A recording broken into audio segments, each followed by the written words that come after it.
29 minute के भाषण में 58 बार कांग्रेस का नाम लिया। अगर कांग्रेस पार्टी नहीं होती तो मोदी जी किसके नाम की माला जपते, पहले तो मैं ये जानना चाहती हूँ।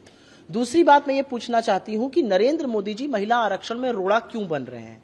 543 में तुरंत आरक्षण कीजिए, हम सब आपके साथ खड़े, 181 महिलाओं को आरक्षण मिलेगा।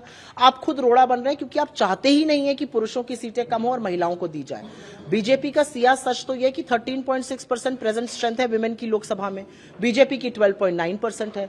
1645 एमएलएज हैं देश भर में, 164 महिलाएं हैं, 10% से भी कम। तो ये तो इनका सिया सच है, तो ये क्या ही महिला आरक्षण की बात करेंगे।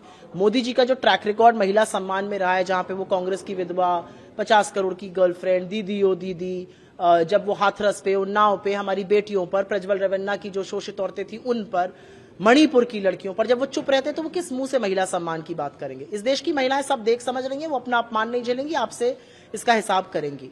मैं तो ये जानना चाहती हूं कि मोदी जी कल 543 सीटों में 1/3 रिजर्व क्यों नहीं कर रहे हैं? क्या मजबूरी है? क्यों वो रोड़ा बन रहे हैं? क्यों वो एक स्टॉल कर रहे हैं इसको?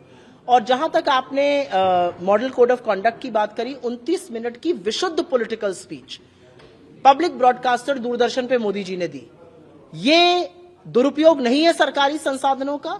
और क्या जब मॉडल कोड ऑफ कंडक्ट आचार संहिता लागू है, चुनाव चल रहा है वेस्ट बंगाल और तमिलनाडु में, मोदी जी ऐसी बात कैसे कर सकते हैं? लेकिन मोदी जी को ना आचार संहिता का, ना सम्मान का, ना नियम कानून का कोई परवाह है।